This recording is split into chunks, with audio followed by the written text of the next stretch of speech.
Shalom, bien-aimés, frères et sœurs en Christ. Shalom à tous ceux qui nous suivent en ce temps de victoire, ce temps merveilleux. Vous savez, notre Dieu nous appelle à la victoire. Et nous sommes là justement pour vous conduire dans ce temps de victoire, pour vous conduire à expérimenter cette force de victoire, à expérimenter la joie qu'il y a dans la victoire. Amen. Que Dieu vous bénisse. Nous allons souffrir que nous puissions prier pour recommander ce moment à notre Sauveur Jésus. Éternel, notre Dieu, notre Père, nous te bénissons, nous te rendons grâce. Nous disons merci infiniment pour ce temps merveilleux que tu permets. Seigneur, je veux que ma petite personne s'efface, que toi tu puisses nous parler en ce jour béni par toi, que ton nom soit glorifié, que ton nom soit honoré au nom de Jésus-Christ. Amen. La vraie repentance, source de bénédiction. Mon thème ce matin, c'est la vraie repentance, source de bénédiction. Vous savez, la Bible est claire. La Bible dit celui qui cache ses transgressions ne prospère point, mais celui qui les avoue et les délaisse obtient miséricorde. Donc vous voyez que la repentance est reliée à la bénédiction. Pour que nous soyons bénis, pour que nous soyons victorieux, il faut que nous puissions faire notre repentance. Et notez bien que la repentance, se repentir, est l'exigence de Dieu. L'exigence de Dieu à l'égard de l'homme et à l'ère de la grâce. Vous voyez que Dieu exige que nous repentions, Dieu exige que nous puissions être vrais dans notre adoration, que nous puissions être vrais dans notre conduite vis-à-vis de lui. Amen. Et donc le texte qui va nous orienter en ce jour béni se trouve dans le livre de Luc 15, le verset 11 au verset 32. La Bible dit, et je lis, « Il dit encore, un homme avait 2 fils. Le plus jeune dit à son père, « Mon père, donne-moi la part de bien qui doit me revenir. » Et le père leur partageait son bien. Peu de jours après, le plus jeune fils, ayant tout ramassé, partit pour un pays éloigné où il dissipa son bien en vivant dans la débauche. Lorsqu'il eut tout dépensé, une grande famine survint dans ce pays et il commença à se trouver dans le besoin. Il alla se mettre au service des habitants du pays qui l'envoya dans ses champs garder les pourceaux. Il aurait bien voulu se rassasier des carouges que mangeaient les pourceaux, mais personne ne lui en donnait. Étant rentré en lui-même, il se dit « Combien de mercenaires chez mon père ont du pain en abondance et moi ici je meurs de faim. Je me lèverai, j'irai vers mon père et je lui dirai « Mon père, j'ai péché contre le ciel et contre toi. Je ne suis plus digne d'être appelé ton fils. Traite-moi comme l'un de tes mercenaires. » Et il se leva et alla vers son père. Comme il était encore loin, son père le vit et fut ému de compassion. Il courut se jeter à son cou et le baisa. Le fils lui dit, « Mon père, j'ai péché contre le ciel et contre toi. Je ne suis plus digne d'être appelé ton fils. » Mais le père dit à ses serviteurs, « Apportez vite la plus belle robe et l'enrevêtez. Mettez-lui un anneau au doigt et des souliers aux pieds. Amenez le veau gras et tuez-le, mangeons et réjouissons-nous. Car mon fils que voici était mort, il est revenu à la vie, il était perdu et il est retrouvé. Et ils commencèrent à se réjouir. Or, le fils aîné était dans les champs lorsqu'il revint et approcha de la maison, il entendit la musique et les danses. Il appela un de ses serviteurs et lui demanda ce que c'était. Ce serviteur lui dit, ton frère est de retour et parce qu'il l'a retrouvé en bonne santé, ton père a tué le veau gras. Il se mit en colère et ne voulut pas entrer. Son père sortit et le pria d'entrer. On va s'arrêter là. Voici une belle histoire donnée par le Seigneur Jésus pour illustrer la vie dans le royaume, pour illustrer la joie qu'il y a quand un pécheur se repent. Vous savez, quand vous regardez, vous lisez Luc 15, vous voyez que Dieu va expliquer la joie qu'il y a quand quelqu'un revient à lui, quand quelqu'un se réconcilie avec lui. Donc cette histoire-là est une merveilleuse histoire. Il s'agit d'un enfant, un fils prodige, comme on a l'habitude de le dire, comme la Bible même le mentionne, qui était avec son père et va à un moment donné demander sa part d'héritage à son père. Demander la part qui lui revient de droit. Nous savons que quand on parle d'héritage, pour que l'héritier puisse entrer en possession de son héritage, il faut bien que celui qui possède ces biens-là puisse mourir, afin que l'héritage se revienne. Donc c'est clair que l'enfant, en demandant l'héritage à son père, voulait simplement sortir de caméra de son père, voulait simplement sortir de l'entretien de son père. Il voulait sortir. Donc en le faisant, c'est en même temps tuer son père et réclamer sa liberté. Combien de fois sur la terre, combien de fois les hommes n'ont pas demandé leur liberté à Dieu? Combien de fois les hommes n'ont pas voulu se guider eux-mêmes? À un moment donné, l'homme a voulu faire fuir Dieu, l'homme a voulu faire abandonner Dieu, c'est-à-dire laisser Dieu et marcher comme il veut, marcher comme il entend. Je me rappelle de ce philosophe grec, Épicure, qui disait ceci, que l'homme a inventé Dieu de toutes pièces pour fuir la réalité de la vie. L'homme doit jouir des réalités de la vie. Donc voici des façons de parler, de concevoir des choses qui mettent Dieu en vacances, qui disent à Dieu, s'il te plaît, laisse-nous vivre comme on veut, comme on entend. C'est dommage cette vie. Voyez, cet enfant-là a dit à son père, je ne veux plus que tu règnes sur moi, je ne veux plus que tu me diriges, je ne veux plus que tu diriges mes biens, donne-moi ma part d'héritage. Donc toi Dieu, va loin. Amen. Voyez comment l'humain parle. Or, l'humain sait, ce que l'humain oublie, c'est que Dieu doit être au centre de tout. La Bible dit, celui qui bâtit une maison sans Dieu, la bâtit en vain. Celui qui travaille sans Dieu, travaille en vain. Bien aimé, tout ce que tu fais, si Dieu n'est pas au centre de ce que tu fais, tu travailles en vain. Amen, c'est ce qu'il faut comprendre. Il pensait que le monde ailleurs, il pensait que la vie en dehors de Dieu était la meilleure. Mais laissez-moi vous dire une chose. Quand je jette mon regard sur le livre de Jean 10, verset 10, la Bible nous présente deux entités. La première entité qui ne vient que pour dérober, égorger, voler. Ça, c'est l'entité démoniaque, l'entité satanique qui vient pour voler, détruire, égorger. Cette entité ne vient pas pour ton bien. La deuxième entité, c'est celle-là qui t'apporte la vie, mais la vie en abondance. Vous comprenez? La vie en abondance. Mais il a préféré la première entité, c'est-à-dire cette entité qui veut vivre selon la chair, qui veut vivre selon ses penchants, mais qui ne veut pas que Dieu l'oriente, qui ne veut pas que Dieu le guide. C'est dommage, bien aimé. C'est dommage. Mais c'est ce qui s'est passé. La Bible dit que quand il a réclamé tous ses biens, il est allé, il a vécu dans la débauche. Voilà ce que la première entité nous demande. Prendre et aller vivre dans la débauche. Vivre de façon impudique. Or, ce n'est pas bon devant Dieu, cette façon de vivre. Dieu n'est pas avec cette façon de vivre. Et donc, il a dépensé tous ses biens, il a tout dilapidé. Au finish, il s'est retrouvé à travailler parmi les porcs. Il s'est retrouvé à travailler parmi les animaux impurs. Oh, parce que le porc est considéré comme un animal impur. Il s'est retrouvé en train de travailler parmi les impurs. La Bible dit même qu'il voulait manger la nourriture des porcs. Voici comment tous ceux qui veulent mener leur vie en dehors de Dieu, voici comment ils finissent. Parce que le diable va te présenter le plan A. Le plan A de sa mission, c'est de montrer ce qui est glorieux. Mais le plan B de sa mission, il ne te montrera jamais comment tu vas finir. Il ne te montrera jamais comment ta vie va finir. Moi, je connais beaucoup de personnes qui ont pactisé avec le diable, qui ont pactisé avec des féticheurs. Mais au finish, se sont retrouvés zéro. Très pauvres même que le mot pauvre. Actuellement, ils sont en train de mendier leur pain. C'est dommage. Le plan B, c'est cela. La déchéance. Ils vivaient dans une déchéance totale. Ils vivaient dans une déchéance qui ne dit pas son nom. Combien sont ceux-là qui suivent Satan et ses démons et qui souffrent énormément? Combien sont ceux-là qui suivent Satan et ses démons et qui ne se retrouvent pas?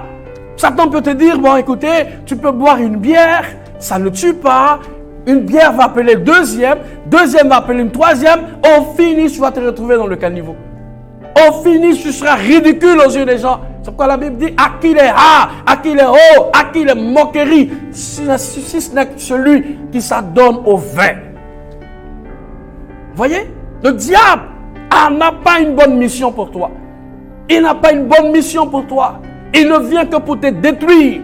Il ne vient que pour voler ta joie. Il ne vient que pour te détruire parce qu'il sait que lui, sa finalité, il sait que lui, sa destinée, c'est en enfer. Et comme il ne veut pas aller seul, il va chercher des adeptes afin de partir avec eux en enfer. Et croyez-moi, en enfer, on n'y va pas pour un temps. Non. La Bible dit que nous allons connaître l'éternité, nous qui avons suivi Jésus. Nous allons connaître la vie éternelle. Mais ceux qui auront suivi Satan vont également connaître l'enfer éternel. Parce que c'est quelque chose qui ne finira pas. Tu vas crier de façon éternelle. Donc voici ce qui se passe. Mais cet enfant-là, j'ai été frappé par sa façon de travailler, par sa façon de faire. Il a reconnu une chose, il a compris que la condition dans laquelle il se trouve n'est pas une bonne condition. Donc qu'est-ce qu'il a fait? Il va faire appel à la repentance. Il va faire appel à ce que les Grecs appellent la métanoïa. La métanoïa qui veut dire changement de direction, changement de mentalité. Il va changer de mentalité, il va changer de direction. Il va s'asseoir. Et c'est à cela que j'appelle les étapes. Parce que la repentance obéit à des étapes. La repentance obéit à des choses bien précises. Si vous ne marchez pas selon ça, vous n'aurez pas compris ce que c'est que la repentance. Alléluia. Il va s'asseoir. Et qu'est-ce qu'il va faire? La première chose qu'il fera, la première étape pour pouvoir se repentir véritablement et sincèrement, la première étape, c'est l'introspection. Il va s'asseoir et va faire appel à l'introspection. Il va rentrer en lui-même. L'introspection, c'est cela, rentrer en soi-même et faire son bilan. Depuis que je marche sans Dieu, depuis que j'ai décidé d'avancer sans Dieu, qu'est-ce qui a marché dans ma vie? Qu'est-ce qui va dans ma vie? C'est des pleurs, c'est des douleurs, c'est des souffrances. Il va faire ce qu'on appelle l'introspection. Il va rentrer en lui. Le verset 17. Le verset 17 dit ceci. Je lis. Étant entré en lui-même, il se dit, combien de mercenaires chez mon père ont du pain en abondance et moi ici je meurs de faim. Voyez? Il va rentrer en lui-même. Il va comprendre que la vie qu'il mène est une vie mauvaise, est une vie qui n'est pas bonne. La vie qu'il mène est une vie désastreuse. Mais quand il regarde de l'autre côté, il constate que les gens qui sont restés avec son père sont dans l'aisance. Bien-aimé, il faut regarder autour de toi. Il faut regarder tes frères en Christ. Moi, je vais dire une chose. La bénédiction, elle n'est pas forcément financière. La bénédiction peut s'étendre dans notre santé. La bénédiction peut s'étendre dans le mental. Il y a des gens qui n'ont pas assez d'argent. Mais à cause du fait qu'ils sont avec Dieu, avec Jésus, ils sont plus à l'aise. Ils sont heureux. Bien-aimé, ils sont tranquilles dans la tête. Nous avons pour habitude de dire à quelqu'un, mais tu as grossi. Et tout va chez toi, tu as l'argent, il te dit non, c'est la paix du cœur.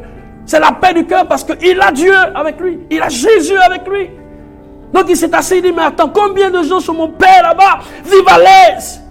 Je veux vous dire une chose. Tant que vous n'êtes pas entré en vous-même, votre repentance ne sera pas sincère. Votre repentance ne sera pas vraie. Il est rentré en lui. Il a fait ce qu'on appelle l'analyse de sa vie. Il a fait ce qu'on appelle l'analyse autour de lui. Il a vu que les choses là, vraiment, ça c'est pas bon. Si je continue à rester dans cela, c'est pas bon pour moi. La première étape, c'est cela, faire une introspection. La deuxième étape de la repentance, c'est décider d'abandonner. C'est décider d'abandonner. Parce que tant que tu restes là, tant que tu restes dans la même position, ta repentance n'est pas vraie. Il a dit, je me lèverai. Quand on prend le verset 18, il dit, je me lèverai et j'irai vers mon Père. C'est quelle repentance nous faisons et nous sommes toujours dans la même position qui nous fait tomber. C'est quelle repentance que nous faisons et nous restons toujours dans la même chose ou dans le même chemin où nous croisons toujours le même péché. C'est que nous ne sommes pas vrais dans notre repentance. La repentance voudrait que nous abandonnions, que nous laissions ce qui nous fait tomber dans le péché, que nous quittons carrément ce chemin. C'est ce qu'on appelle, comment on appelle ça, l'abandon radical. Le Seigneur dit quoi? Si ma main gauche ou ma main droite est pour moi une occasion de chute, qu'est-ce que je fais? Je la coupe et je la jette. Donc si l'endroit où je vais, même si l'endroit est bon pour moi, ça veut dire que je gagne de l'argent, je vais tomber. Mais si là-bas, je croise toujours le péché que je tombe là-bas, je dois carrément couper cet endroit-là. Je dois carrément quitter dans cet endroit-là. Je ne dois pas cajoler. À cette allure, nous ne serons pas victorieux. Parce que la victoire est d'abord spirituelle avant d'être physique. Il faut abandonner. C'est comme une soeur en Christ ou un frère qui toujours va voir une soeur, il va l'évangéliser, mais à chaque fois quand il va, il tombe dans le péché. Quand il va, bien aimé, il y a plein d'autres frères et aller gagner cette personne. Tu n'es pas obligé de toujours faire la même chose. Parce que tu es en train de gâter ta vie en Christ, ta foi. Tu es en train de détruire ta foi. Je veux parler à quelqu'un ce matin. Je veux parler à quelqu'un ce jour. Donc il a décidé d'abandonner. Il dit, moi, je me lèverai. Je ne resterai pas ici. Je me lèverai, bien aimé. Je ne resterai pas là. Je ne vais pas toujours continuer à dire, Seigneur, pardonne-moi quand j'ai bu du vin, pardonne-moi quand j'ai bu la bière, pardonne-moi quand je me suis saoulé. Et puis à chaque fois, je marche avec les amis là, qui me font tomber toujours dans l'alcool, toujours dans les choses. Bien aimé, à un moment donné, il faut s'arrêter. À un moment donné, il faut sortir de là. Gloire à Dieu. Quelqu'un va me dire, mais est-ce que boire la boisson, c'est un problème? Moi, je ne suis pas dans ce débat. Alléluia. Je ne suis pas dans ce débat. Mais la Bible dit, vous ne vous enivrerez pas. C'est ce qu'il faut comprendre. Alléluia. Non, je me rappelle, j'ai mon ancien copain là, je vais aller le voir. Et puis, mais tu n'es pas suffisamment enraciné dans la foi. Et tu vas voir l'ancien copain. Mais vous tomberez. Il dit, je me lèverai. Et cet enfant m'a fait plaisir. Il s'est levé effectivement et il est allé. Mais se lever, abandonner, c'est bon. Mais il ne faut pas s'arrêter à là. Il y a une troisième étape qui est de confesser. Il dit, je me lèverai et je dirai à mon Père. Je dirai. Donc le fait de dire, le verbe dire, c'est se confesser, c'est parler. Donc faut pas te taire. Tu t'es levé, mais il faut aller parler. Alléluia. Il faut te confesser. Et la confession doit être vraie. Il ne faut pas faire une confession qui ne prend pas tout en compte. C'est comme quelqu'un qui vient et dit, Seigneur, j'ai péché. C'est vrai. Dieu connaît. Dieu sait tout. On n'a pas besoin de lui apprendre quoi que ce soit. Mais il faut nommer ton péché. Il faut nommer ce qui te fait tomber là. Il faut nommer ça. Il ne faut pas t'asseoir pour dire, j'ai péché. C'est comme une histoire qu'on m'a contée et qui m'a fait rire. Il y a un monsieur qui est allé voir un prêtre pour faire la confession auriculaire. Donc il va dire au prêtre, mon père, j'ai volé une corde. J'ai péché et dans mon péché, j'ai volé une corde. Alors le prêtre lui dit, mon fils, va, ton péché est pardonné. Il va des temps après, il revient encore, il dit, mon père, j'ai péché. Le père dit, j'espère que ce n'est pas le même péché. Il dit, non, j'ai déjà dit que j'ai volé une corde.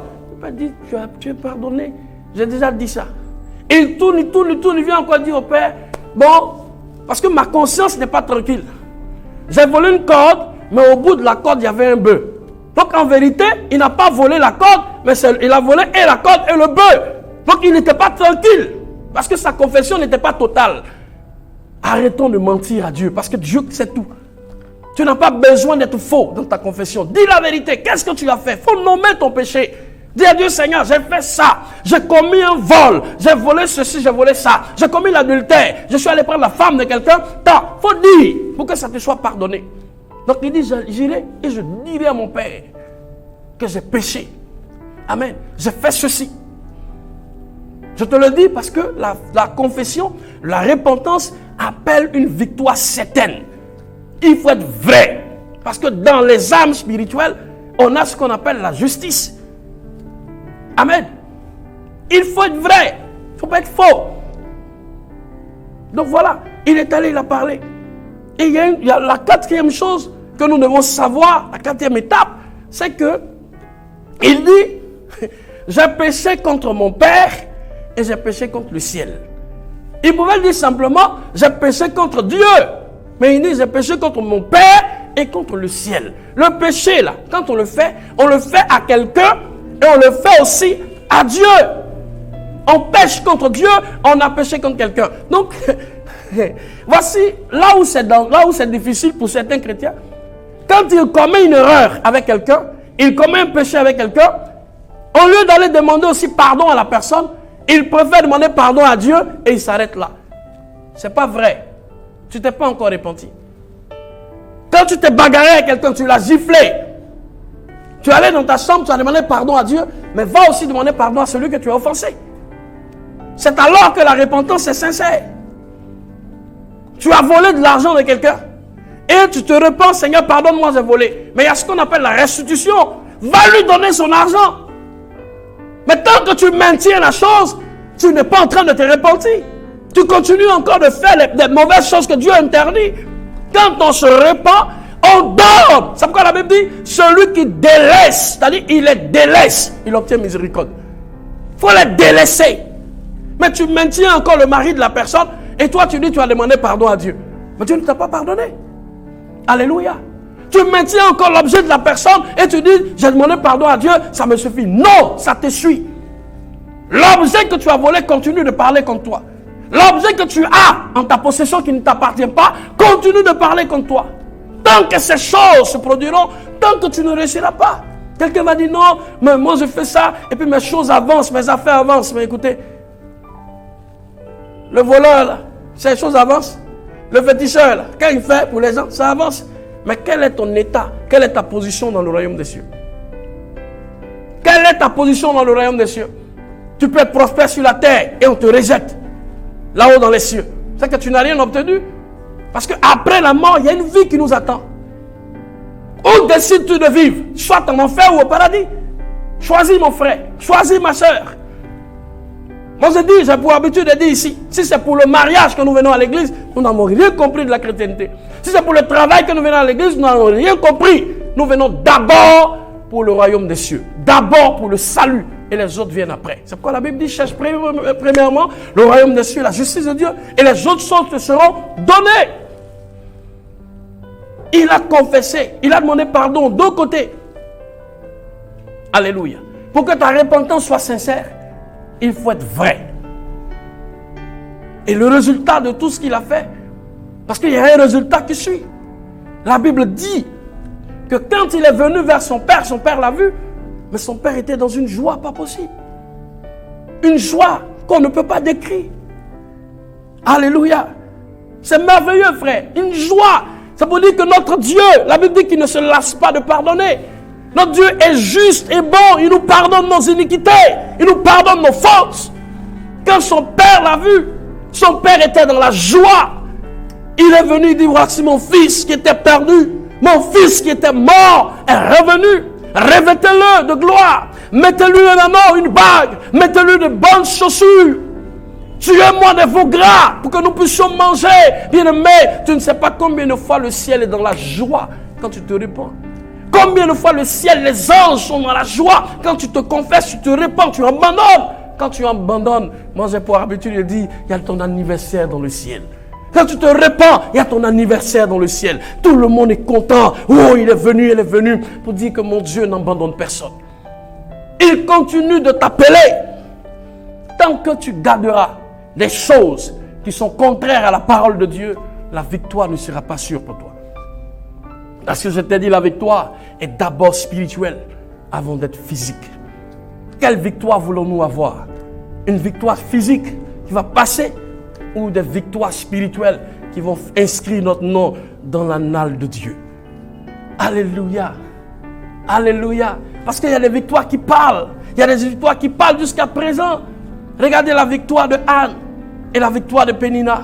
Tout le monde sait que Pénina a enfanté. Mais donnez-moi dans la Bible le nom d'un enfant de Pénina. Mais moi je connais le nom de l'enfant de Anne. C'est Samuel. La victoire parle. Donc Dieu veut te donner une victoire qui parle. Il ne veut pas te donner une victoire éphémère, une victoire qui va passer, où tout le monde va dire, ah donc il est parti acheter cette victoire-là, ah donc il est parti faire des choses pour avoir cette victoire-là. Non, nous voulons la victoire qui vient de Dieu. Une victoire qui parle. Je suis en train de parler de la victoire divine. Bien-aimé, si tu m'as entendu ce matin, tu m'as entendu ce jour, tu m'as entendu, je ne sais pas à quelle heure tu me suis, mais sache qu'une victoire sans repentance n'est pas une bonne victoire. Alléluia. Répands-toi. Je ne sais pas ce que tu as fait. Je ne sais pas comment tu as placé Dieu. Peut-être que tu as dit à Dieu, attends, moi je vais aller quelque part, je vais faire ci avant de venir. Non, tu es en train de mal agir. Je veux parler à quelqu'un ce matin. Dieu t'aime. Dieu veut que tu puisses te repentir. Parce que sans repentance, c'est difficile pour toi. Je vais prier avec toi. Certainement, tu as écouté ce message et tu veux te repentir. Je vais t'aider à le faire. Nous allons prier ensemble. On va dire, Seigneur Jésus, je reconnais ce matin ou en ce jour que ma vie n'est pas digne de toi. Ma marche n'est pas digne de toi. Mais dis seulement un mot, dis seulement une parole et ma vie sera en règle vis-à-vis de toi. Seigneur, je reconnais avoir fauté. Je reconnais avoir agi contre ta parole. Seigneur, dis une parole, dis un mot. La Bible m'enseigne que tu es lent à la colère, mais riche en bonté. Que ta bonté soit sur ma vie. Que ta bonté soit dans ma conscience. Que ta bonté soit sur moi. Afin que, Seigneur, ce que le diable prend pour m'accuser jour et nuit soit enlevé de ma vie au nom de Jésus. Seigneur, merci parce qu'avec toi, j'ai la victoire, une victoire certaine. Béni sois-tu au nom de Jésus. J'ai prié. Amen. Et shalom à vous. Que Dieu vous bénisse.